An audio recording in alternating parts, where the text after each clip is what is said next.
I remember the way the road bent that afternoon, a long winding scar of red Georgia clay that seemed to vanish into the whispering pines. My horse was restless, its hooves thudding against the damp earth, as though it too sensed that something waited at the end of that road that no beast or man should willingly approach. I had been given a letter of recommendation forged by friends in Savannah, a false history that painted me as a tutor looking for work, and in my satchel rested the only true weapon I carried, a small leather-bound journal and a sharpened quill. Words were to be my musket, truth my powder, and I intended to fire them at the heart of one of the darkest institutions this country had ever built.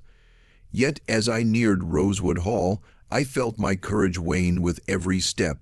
The stories whispered by locals were no longer just tales muttered over tavern counters.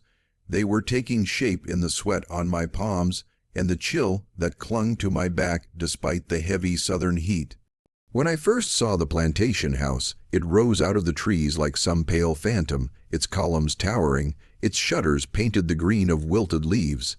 The place looked too grand for its soil, a mansion that tried to disguise its rot beneath whitewash and wealth. The fields stretched wide on either side, rows upon rows of cotton swaying like ghostly hands waving me forward. But what unsettled me most were the people bent between those rows. Dozens of enslaved men and women stooped low, their movements mechanical, their gazes pinned to the earth as though chained there by more than iron. Not one of them lifted their head when I passed, not one let curiosity get the better of fear. I had been to other plantations in my travels. Some enslaved folk would risk a glance, some a whisper or nod of acknowledgement, subtle as breath, but here there was nothing, a silence so heavy it pressed against me like an invisible hand. At the steps of Rosewood Hall stood a woman, tall and pale, her gown a shade of black that seemed to swallow the very light. Her hair was bound high, streaked with silver, though her face showed little of age. She regarded me with eyes the color of cold ash, lips pressed thin in neither welcome nor dismissal. This was Lady Margaret Harrow, mistress of the estate, widow of the late Colonel James Harrow, whose name still carried power among the Confederates, in waiting. When she extended her hand, it was gloved in lace, delicate as spider's web, yet her grip had a surprising strength, as if to remind me that behind refinement lingered something harder, unyielding. "Mr. Elias Monroe," she said, her accent sharp, each syllable cutting clean. I trust the journey was not too disagreeable. I bowed slightly, feigning the humility of a man seeking employment. "The road was long, madame, but not without its charms. The countryside has a solemn beauty." She studied me as though weighing the truth of my words. "Rosewood has always stood apart," she said at last. "It is not like the others. You may find it peculiar, but you will learn to keep to our ways." I murmured agreement, though her phrasing unsettled me. Peculiar. I had read that word in the pamphlets passed between abolitionists, our peculiar institution, the genteel mask for human bondage, yet the way she spoke it suggested something beyond slavery itself, some deeper strangeness rooted in this soil. Inside the house, the air was cooler, though it carried a faint odor of mildew and something sweeter, like decaying fruit. The hall stretched long, its floors polished to a sheen that reflected the pale light filtering through stained glass. Portraits hung upon the walls, stern ancestors watching with eyes that seemed to follow me no matter which way I turned. At the end of the hall, two young men descended the staircase, both handsome in a way that might have been carved from the same mold, though one bore a scar across his cheek, a jagged line that marred his otherwise symmetrical face. "My sons," Lady Margaret said, "Charles and Henry." The brothers bowed slightly, though their gazes lingered too long upon me, not with suspicion exactly, but with an intensity that made me feel as though I had been measured and catalogued. Their resemblance to their mother was striking, not only in their pale features but in the way they carried themselves, straight, backed and assured, as though they owned not merely the house but the world outside it. "You will find them eager pupils," Lady Margaret continued, "but do not presume too much. They are men, not boys, and their education is of a special nature. They will learn what I deem fit, nothing more." I nodded, though inwardly I wondered what sort of education men already near my own age required from a tutor. Still, I played my part, speaking of my supposed experience in classics and philosophy, offering phrases rehearsed on the ride here. The lady listened with a faint smile, but I sensed no warmth behind it. Later, when I was shown to my quarters, a modest chamber on the second floor overlooking the fields, I allowed myself a moment to breathe.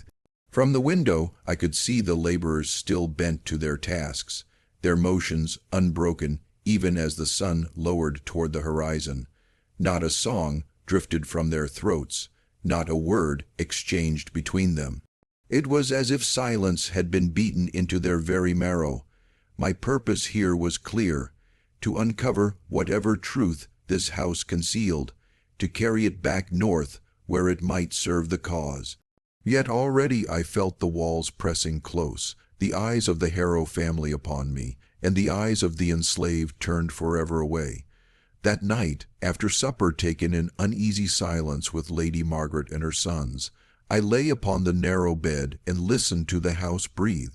Old timbers groaned, shutters rattled faintly, and somewhere far below I heard a sound that froze me in place. A low moan, muffled and drawn out, neither fully human nor wholly animal. I held my breath, straining to catch it again, but the noise faded, leaving only the whisper of wind through the trees. I told myself it was some trick of imagination, the settling of the house, perhaps, or the call of a night creature in the woods. But the memory of Naomi's eyes, yes, that was her name, the woman who had brushed past me in the hall earlier, balancing a tray yet managing in that instant to press a folded scrap of paper into my hand, returned with sudden clarity. I had hidden it in my coat until I could be alone. Now, by the dim glow of a single candle, I opened it. The letters were hurried, written in a hand unused to pen yet burning with urgency. "The lady breeds monsters. Find the truth, or we are all damned." My heart pounded so loud I feared it might rouse the whole house. Monsters, damned, words of desperation, words that carried more than metaphor. I read them again and again, the edges of the paper trembling in my hands. I had come seeking evidence of cruelty, of exploitation, but here was something darker, a shadow stretching beyond even the horrors I had imagined. I blew out the candle and lay back, though sleep would not come. In the darkness, I stared at the ceiling, hearing again that muffled moan from below, a sound that seemed to seep through the very bones of Rosewood Hall. And as the night deepened, I could not shake the sense that the house itself was listening, that it knew me for the intruder I was, and that before long it would decide what to do with me. The morning after that sleepless night came heavy and gray, the air so thick with moisture it felt as if I breathed through cloth. I rose with a pounding head and eyes sore from hours of staring into the dark, my body restless though I had not moved. When I opened my door, the house was already awake. Footsteps echoed across the boards, and the scent of bread, sharp with yeast, wafted faintly from below. Yet something lingered from the night before, a weight that clung to me like damp fog. That moan, whether imagined or real, seemed to follow me down the stairs. Lady Margaret was at the table, her posture precise, a porcelain teacup balanced delicately between gloved fingers. She looked up as I entered, her expression unchanged from the day before, a fixed mask of indifference. Charles and Henry sat beside her, speaking in low tones about the stables, about a horse that had fallen lame, their words clipped and practiced, the casual chatter of brothers who measured even their small talk. They stopped when I took my seat. "Did you rest well, Mr. Monroe?" Lady Margaret asked, though her eyes did not meet mine. "As well as one might in a new place," I answered. A faint smile touched her lips. "Yes, Rosewood can be unsettling to newcomers. The walls remember much." Her words struck me strangely. I glanced at the brothers, but they seemed unconcerned, tearing bread and sipping coffee. I forced a polite nod, but her remark had lodged itself in me, another echo in this house that already seemed alive with whispers. After breakfast, I was given a tour of the grounds, Charles leading me past the gardens, the stables, the endless cotton fields where the workers bent double beneath the sun. He spoke of yields and shipments, of the wealth the soil brought them, but there was little warmth in his voice. It was Henry who walked silently beside us, eyes flicking to me now and then with something I could not name, curiosity, suspicion, or perhaps disdain. At the edge of the fields I saw Naomi again. She carried a basket on her hip, her steps steady, her gaze lowered. When Charles called to her, she approached quickly, head bowed. He gave her some curt instruction I could not hear, and she nodded before hurrying away, vanishing between the rows as if the earth itself had swallowed her. Not once did she look at me, but I felt the memory of that note burn against my chest, where it lay hidden in my coat pocket. The day wore on with lessons inside the library. Charles and Henry were indeed educated men, their knowledge of Latin and history more than sufficient. Yet their questions often bent toward strange subjects, genealogies of ancient families, myths of gods who lay with mortals, the purity of bloodlines in old empires. They debated with fervor, quoting obscure texts I had not expected men of the South to know.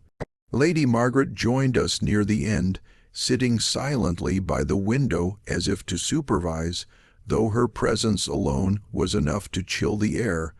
By evening I was exhausted, but the unease from the night before had only deepened. When the house quieted and the lamps were dimmed, I resolved to listen, to prove whether the sound I had heard was real or a figment of tired imagination. I lay in darkness, ears straining, heart thudding with every creak of the floorboards. Hours passed, then faintly it came again, a low murmur, distant, rising into what could only be a cry. I rose, moving carefully across the room, and pressed my ear to the floor. The sound was clearer here, a muffled sob, then silence, then a thud as though something heavy had shifted against stone.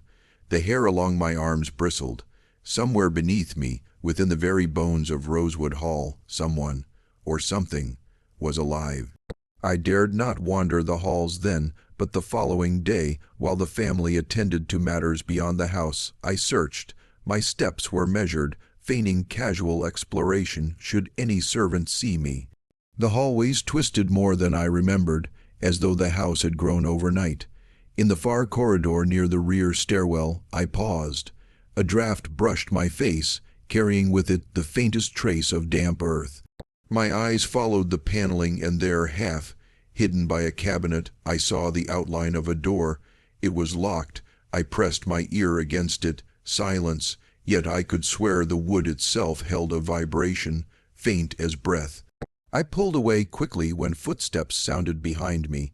Naomi stood at the end of the corridor, her expression unreadable. For a moment we stared at each other, the air taut with unsaid things. Then she moved toward me, slow, deliberate, and as she passed she whispered, so faint I thought I had imagined it, at night, "Listen, the walls speak." Before I could answer, she was gone, descending the stairwell with her basket, her back straight, her eyes fixed ahead. That night I listened again. This time I pressed not only to the floor, but to the walls themselves, moving quietly from corner to corner, ear against plaster. The house groaned like a ship at sea, the wind threading through cracks, yet beneath it all there came a sound that was not wind. Whispers, distant but unmistakable, as though a crowd of voices spoke at once behind a veil. Some were frantic, others low and guttural, none distinct enough to form words, yet together they created a chorus that seemed to seep through the wood itself. I could not sleep. I paced the room until the candle burned to nothing, my thoughts circling like vultures. Who were they, these unseen voices? What secret lay beneath Rosewood Hall that compelled silence above but loosed cries below? Naomi's warning haunted me, the note's words repeating in my mind, the Lady breeds monsters. Toward dawn, exhaustion claimed me, but in my dreams the whispers followed, curling around me like smoke. until I could no longer tell waking from sleeping, reality from nightmare. And when I woke, the sun casting long bars of light across the floor, I swore I heard one final word drift through the walls, clear and sharp, spoken in a voice not my own: run. The morning sun was merciless, a blazing coin nailed to the pale sky, and yet Rosewood seemed untouched by its warmth. I walked the grounds again, under the guise of seeking fresh air before lessons, but the silence of the enslaved pressed harder on me than the heat. Their faces remained lowered, bodies bent like reeds in the wind. Not even the smallest murmur of song rose from their throats. It was as though the very air forbade them from speaking. I tried once to offer a greeting to an older man who passed with a bale slung across his shoulders, but he moved on as if I were a ghost, eyes fixed on the dirt. I thought then of Naomi's whispered words, the ones that had kept me awake for half the night. The walls speak. Inside, the house seemed darker than the day outside, its shutters half closed, though no hand had drawn them. The brothers awaited me in the library, both already at their seats, books stacked before them. Charles greeted me with polite indifference. Henry only stared, his pale eyes narrowing as if trying to pry me open like a shell. We began with rhetoric, but soon their questions veered again into strange territory. They asked of Roman emperors who had married their own kin, of dynasties that prided themselves on the purity of their line. Their fascination was not academic. I could feel the hunger in their voices, a hunger sharpened by something taught, not merely learned. Lady Margaret entered as they spoke of it, and I swear a flicker of pride crossed her features, quickly buried beneath her usual mask. "Blood is the root of all strength," she said suddenly, her tone crisp. "Civilizations rise and fall by the purity of their stock. Corruption seeps through mingling. It is a truth as old as time." Her eyes were on her sons as she spoke, but I felt her words pierce me as well, a warning hidden in doctrine. I bowed my head as if in agreement, though bile rose in my throat.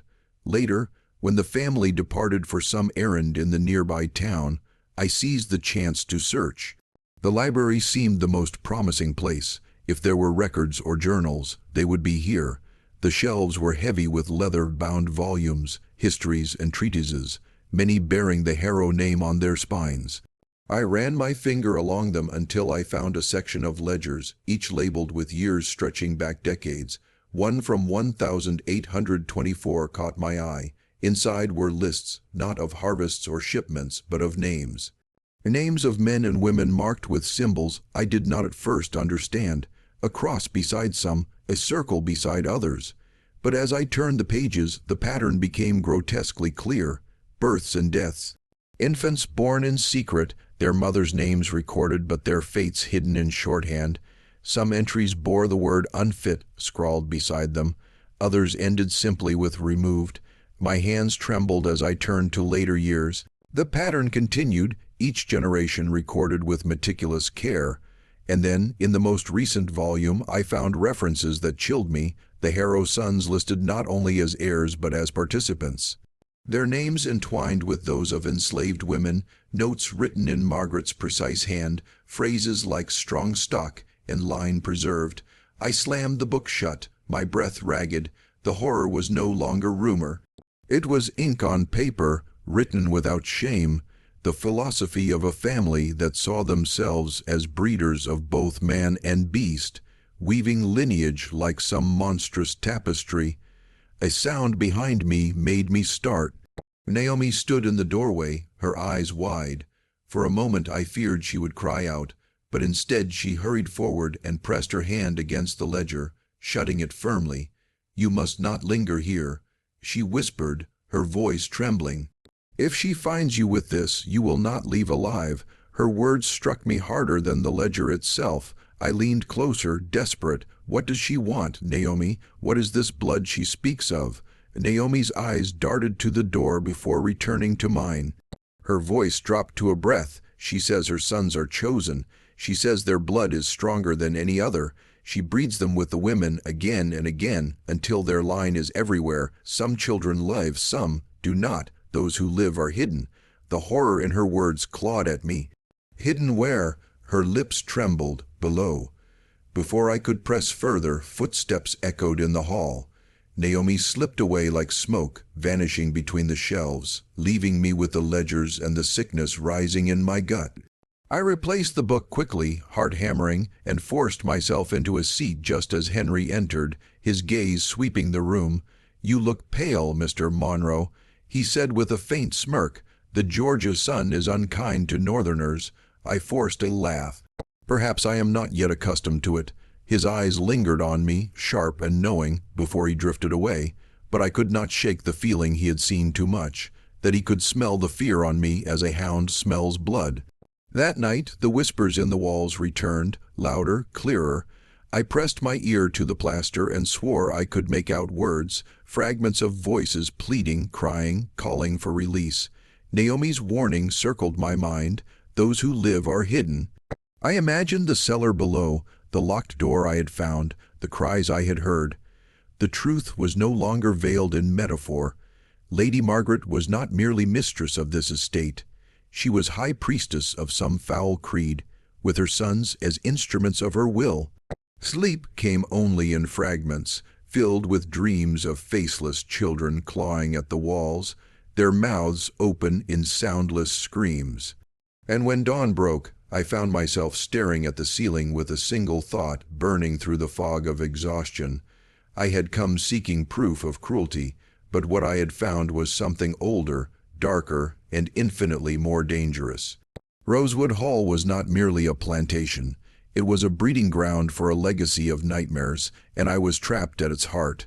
The days at Rosewood passed with the weight of years. Every hour seemed to stretch, drawn taut by the silence of the enslaved, the cold scrutiny of the Harrow sons, and the unrelenting presence of their mother. Yet through it all, one image persisted in my mind, the outline of that locked cellar door, hidden near the rear stairwell, its frame warped with age and secrecy.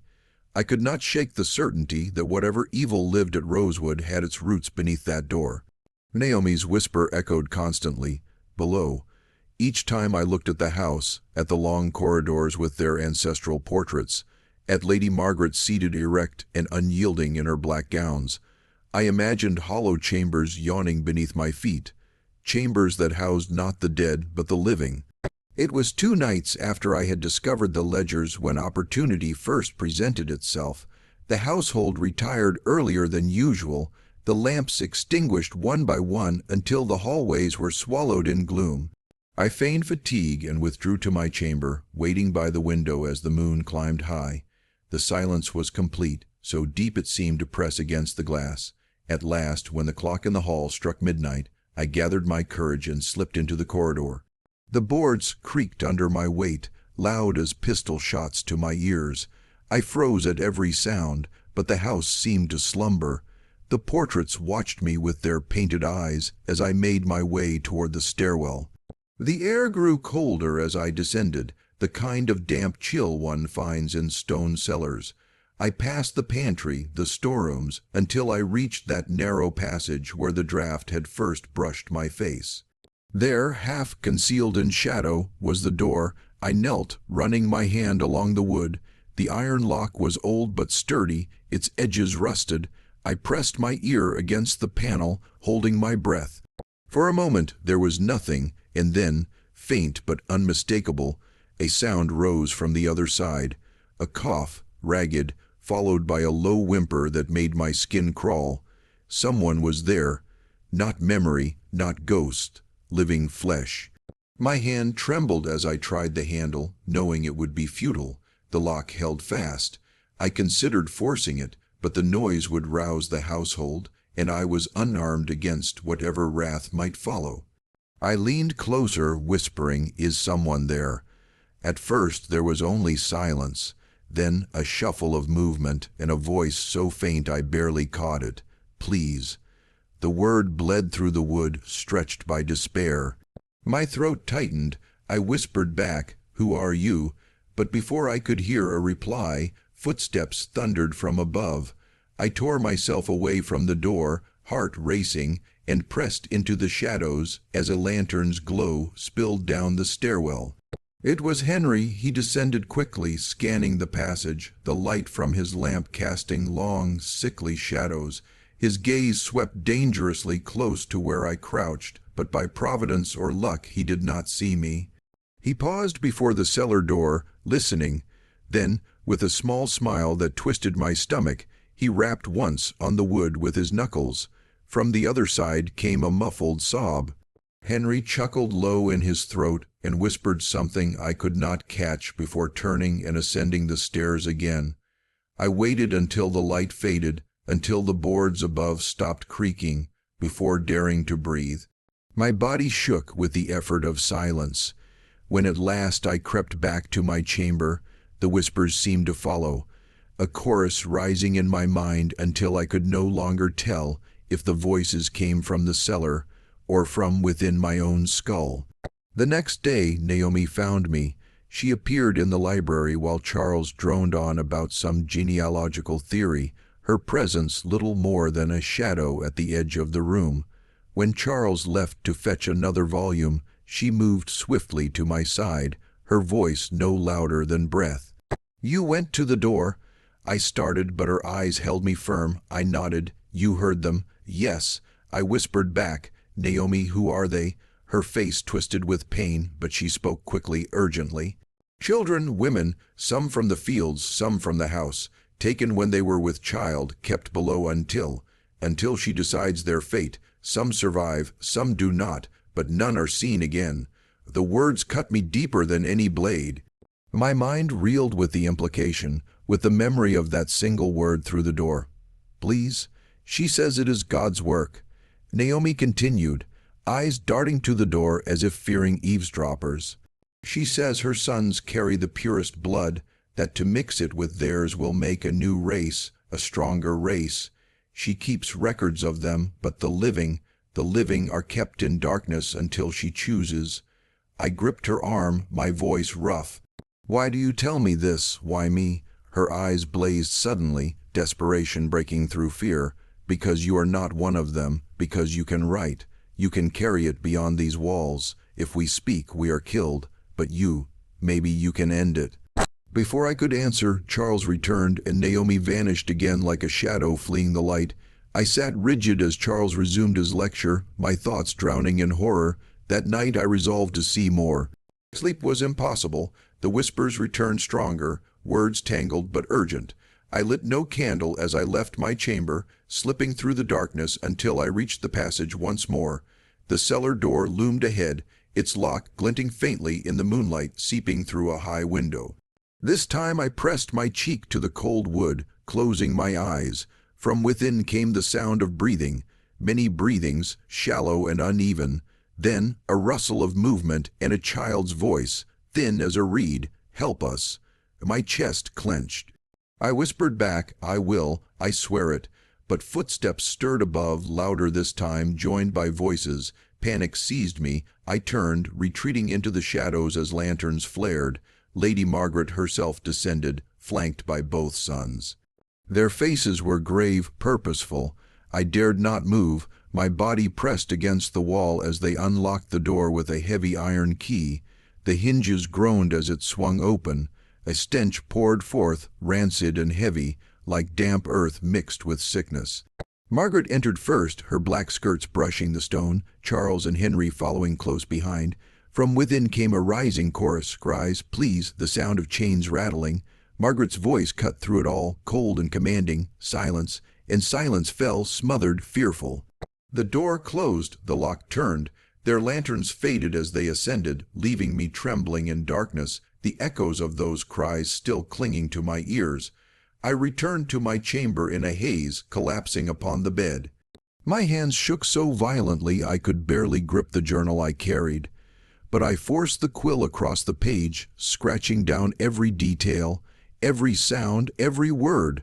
Proof that Rosewood Hall was not simply a place of labor and cruelty, but of something monstrous, a place where human lives were twisted into experiments of blood and legacy. And as I wrote, one truth settled in my bones like lead. I could no longer remain merely an observer. The cellar called to me, demanded that I see with my own eyes what lived in its shadows, and though fear gnawed at me, I knew I would answer that call, no matter the cost. Sleep became a stranger to me after that night at the cellar door. My mind reeled with the cries I had heard, the sight of Margaret and her sons descending into that pit, as though it were their chapel.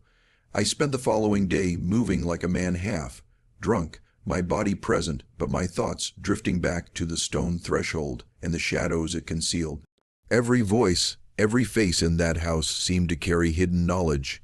Even the portraits that lined the hall appeared changed, their painted eyes colder, their mouths drawn thinner. When I sat at lessons with Charles and Henry, their questions struck me like veiled confessions. They spoke of kings who married their daughters, of gods who demanded blood sacrifices to preserve their line. When I faltered in answering, they smiled as though I had revealed some great ignorance. Lady Margaret observed us from her usual place by the window. That day her gaze fixed on me more than once, lingering long enough that sweat beaded at the back of my neck. She said little, but her silence seemed sharper than speech, as if she were waiting for me to betray myself. When at last the brothers left the library, she remained. The door closed softly behind them, and the room grew still. She rose, moving with the grace of a woman half her age, and approached me where I sat stiff in my chair. "You read with such diligence, Mr. Monroe," she said, her voice low, "and yet I sense your thoughts wander." I forced a smile, though my pulse thudded in my ears. I confess I was distracted by the subject of kings and bloodlines. It is an unusual focus. Her lips curved faintly, neither warm nor cruel, but something in between. Unusual only to those who do not understand history. Power is not a thing of chance, Mr. Monroe. It is carried in the veins, handed down like scripture. The ancients knew it. The empires that endure knew it. It is only the weak and the sentimental who prattle of equality. She leaned closer, her perfume cloying, her eyes sharp as glass.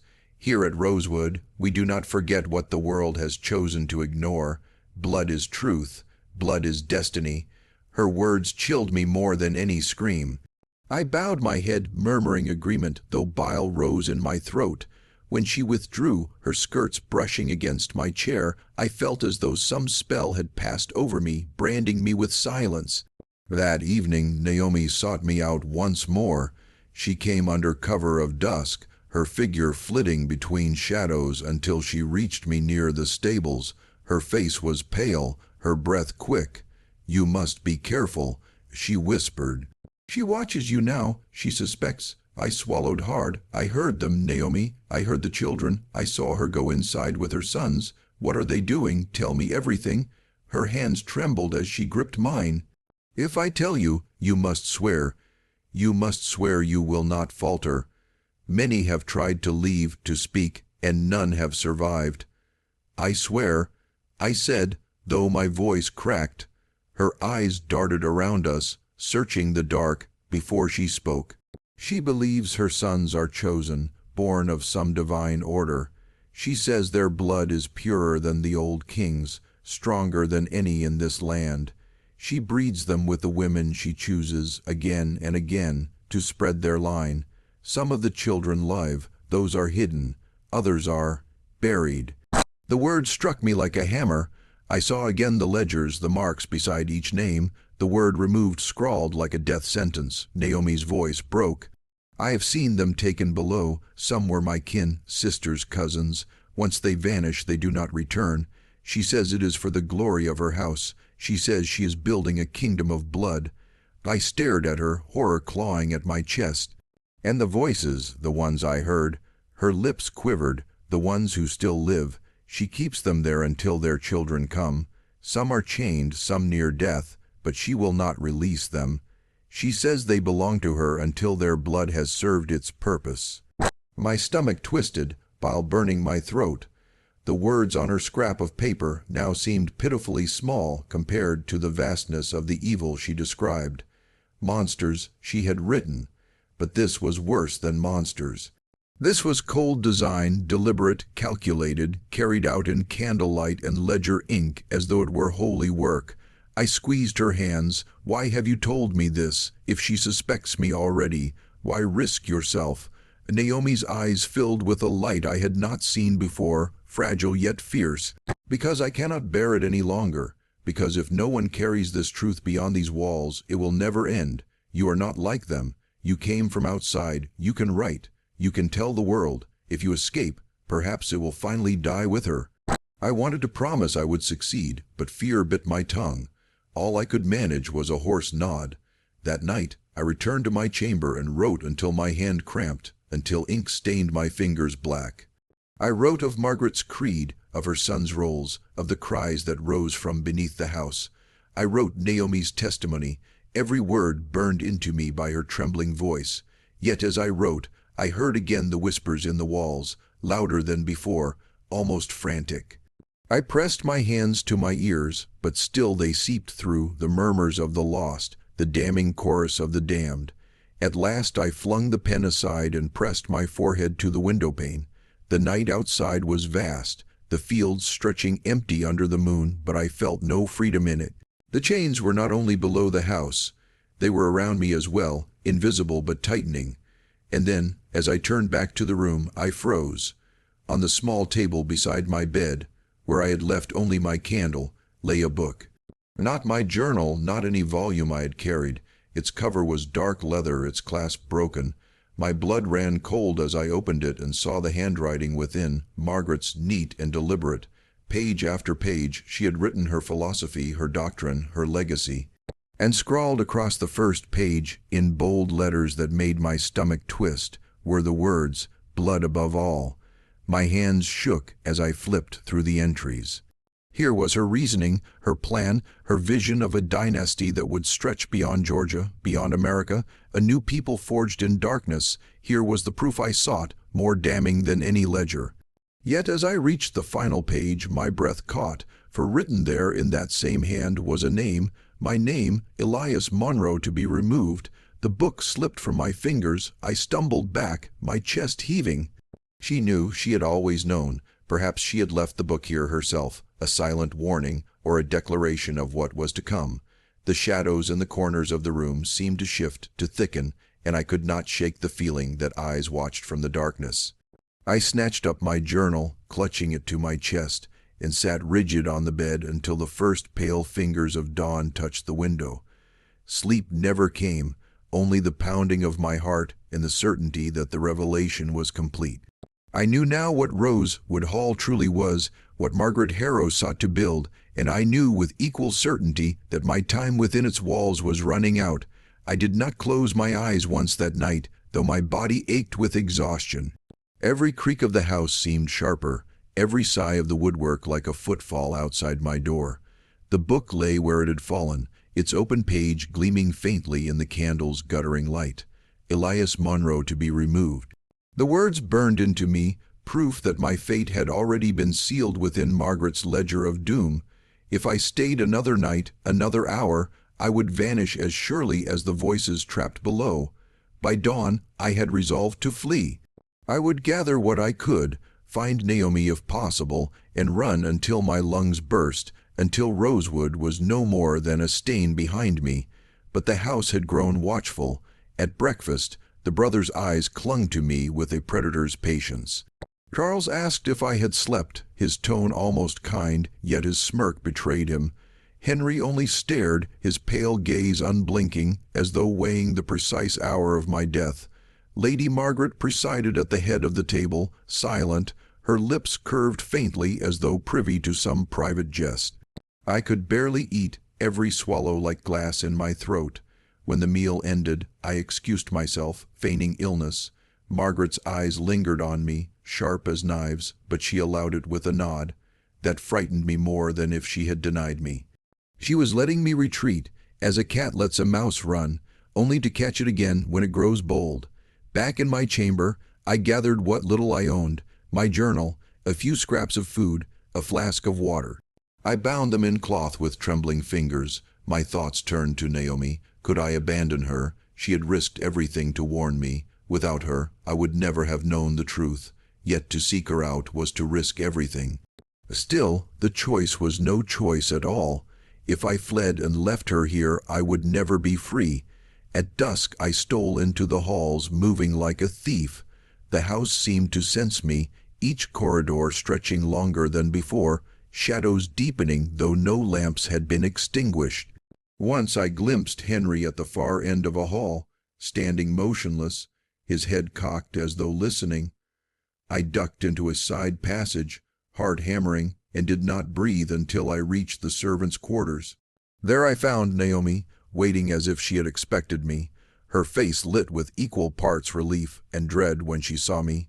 "You read it," she whispered. I nodded. My name was in her book. She means to kill me. Naomi seized my hand. "Then we must leave tonight. If you wait, you will not live another dawn." We hurried through the narrow back corridors, Naomi leading with practiced steps. She seemed to know the house's secret veins, where the boards did not creak, where shadows concealed movement. But as we neared the kitchen door, voices drifted nearer, low, murmuring the brothers. Naomi pulled me into a pantry, pressing me against the wall. Through the thin slats I saw them pass, Charles speaking with unnatural calm, Henry smiling faintly. "Mother says he grows curious," Charles said. Henry's smile widened. "Curiosity is only a door. Tonight we close it." Their laughter was soft, intimate, and then they were gone. Naomi's hand tightened on mine. "We have no time." We slipped out at last into the humid night air. The fields stretched wide, silver under the moon, but freedom was miles away. Beyond the cotton rows lay swamps and forests, and beyond them the faint chance of a road. We moved quickly, keeping low, the damp earth sucking at our feet. Crickets screamed in the dark, and every rustle of leaves made my skin crawl. Halfway across the field, Naomi froze. I followed her gaze and saw torches flicker near the main house. Figures moved, 3, 4, perhaps more. My stomach dropped. They knew. The hunt had begun. We broke into a run, the bundle on my back pounding with each step. Naomi led us toward a stand of trees at the field's edge. Branches clawed at us as we plunged into the undergrowth, the night alive with snapping twigs and crashing footsteps behind us. Voices shouted, dogs barked, the sound splitting the silence like whips. "Faster!" Naomi cried, her breath ragged. We stumbled through roots and vines, branches tearing at our clothes. My lungs burned, my legs screamed, but terror carried me onward. Behind us, the baying of hounds grew closer, mingling with the shouts of the brothers. At last, the ground dipped, sucking wet and foul. The swamp loomed ahead, black water gleaming under the moon. Naomi did not hesitate. She plunged in, the water rising to her waist, her movements slow against the pull of mud. I followed, each step a battle, reeds and unseen creatures wrapping around my ankles. The stink of decay filled my nostrils. The hounds reached the swamp's edge, snarling, snapping at the water. Torches blazed, casting grotesque shadows across the reeds. Charles's voice rang out, calm and clear. "Run if you like, Mr. Monroe. The swamp only swallows." Shots cracked. Bullets hissed into the water. Naomi pulled me down, pressing me into the muck until the world narrowed to cold and silence. I could hear my own heartbeat thundering in my skull. When at last the shots ceased, we rose, gasping, crawling deeper into the swamp. Hours passed or minutes, I could not tell. The torches receded, the dogs' baying faded, yet still we pressed on, guided only by the faint glow of stars above the canopy. At last we collapsed on a small patch of dry ground, our bodies caked with mud, our breaths ragged. Naomi lay beside me, her chest heaving. "We are not safe yet," she whispered. "They will search until the earth itself closes." I stared into the darkness, my mind a whirl of terror and determination. Rosewood Hall was behind us, but its shadow stretched long. Margaret's doctrine, her ledger, her voices in the walls, they clung to me still as though I carried them in my very blood. Yet one thought burned brighter than fear: we were alive. For now, against every design of the Harrows, we had escaped, but deep within me I knew the truth. An escape is not freedom, not yet. Freedom would demand more than flight. Freedom would demand that Rosewood's secret be brought into the light, even if it killed me. The swamp clung to us for hours, its black water sucking at our clothes, its stench of rot and stagnant death filling our lungs. When at last Naomi and I crawled onto firmer ground, the sky had begun to pale. Dawn's gray fingers pressed against the trees, but no warmth came. I collapsed on the wet earth, every muscle screaming, my chest heaving like bellows. Naomi lay beside me, silent but alive, her eyes wide and unblinking, fixed on the horizon as though expecting the house itself to rise and come after us. For a time we could not speak. The swamp had swallowed our strength, yet it had also swallowed the brothers' hunt. No hounds bayed behind us, no torches gleamed between the trees, only the hum of insects and the croak of unseen frogs. For the first time since I set foot on Rosewood soil, silence did not feel like menace, it felt like a reprieve. But reprieves do not last. Naomi turned to me at last, her voice hoarse. "You cannot stop here. If you linger, they will find you. They always find those who flee." I tried to answer, but words tangled in my throat. Exhaustion warred with rage, fear with resolve.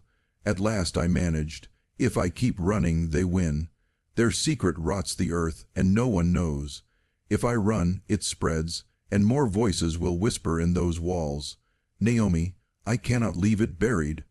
She sat up slowly, her hair tangled with mud, her eyes fierce despite the shadows beneath them.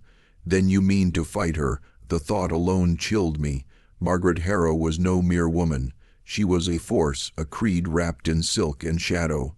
Her sons were her hounds, her house her fortress. But my name in her book had already condemned me. Death was certain, whether by her hand or the swamps. And so, for the first time since I arrived at Rosewood, clarity came. I would not die running. If death was to come, let it come with fire and truth.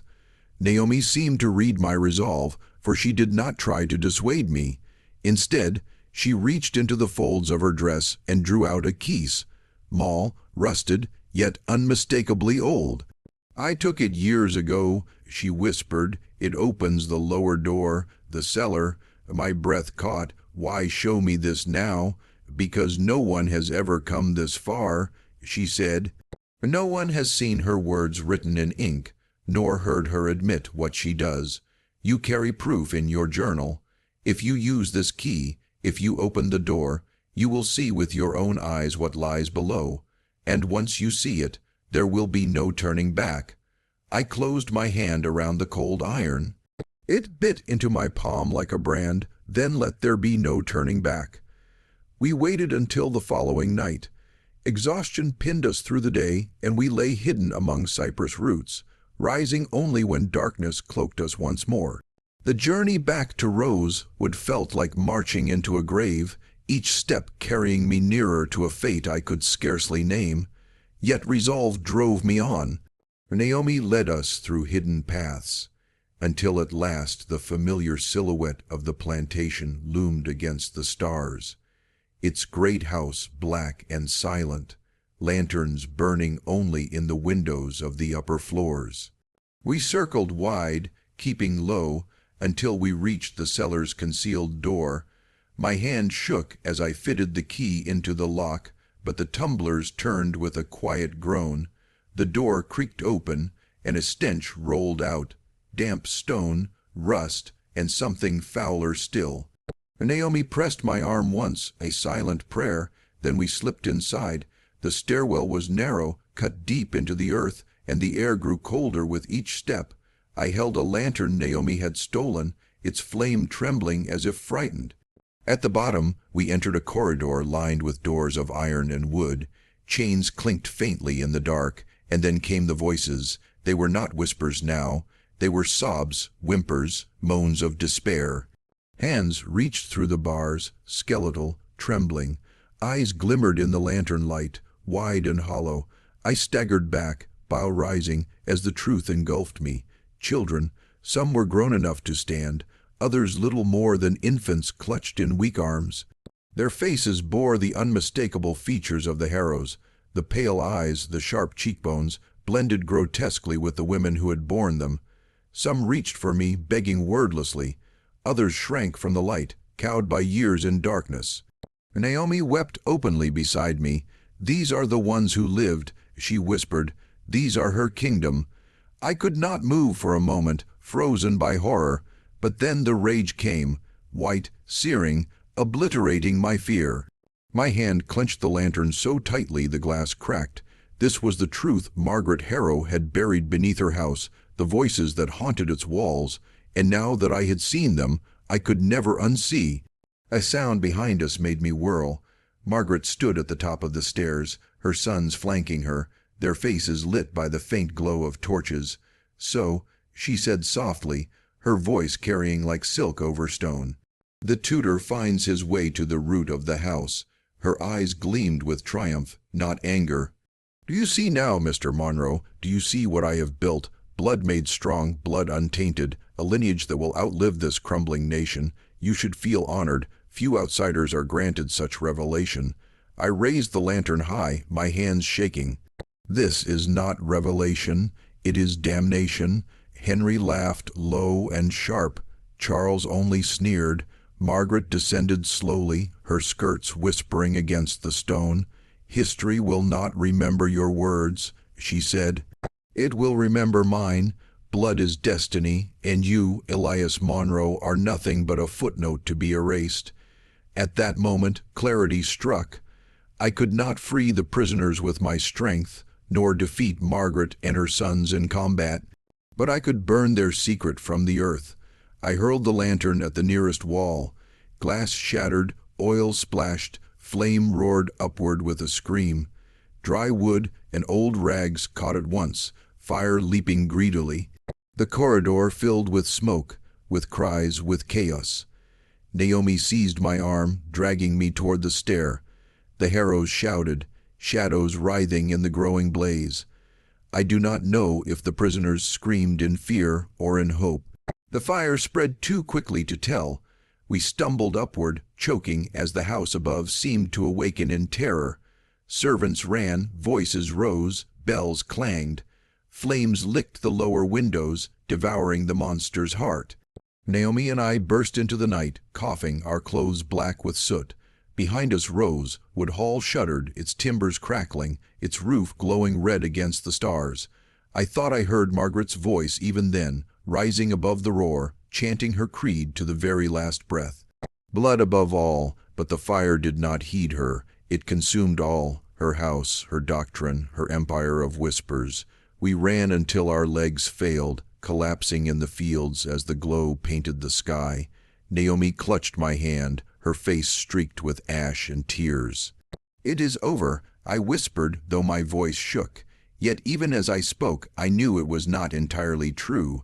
The blood of the Harrows still flowed in the veins of those children below, whether they lived or perished in the flames. Their cries would haunt me all my life, but the house was gone. The secret was no longer hidden. I carried the proof in my journal, though my heart knew I would never need ink to remember. Rosewood Hall had fallen, but its shadows would cling to me forever. And so ends my account. Whether I reach safety or fall on some lonely road, let this testimony serve. Let it bear witness to what was wrought in silence, beneath the veil of civility, in the name of blood. If ever my words are read, let them burn as fiercely as the fire that consumed that house, so the world may never forget the reckoning of Rosewood. This was just one tale in the ritual of fear. Subscribe now, return to the darkness, and face the next story with me.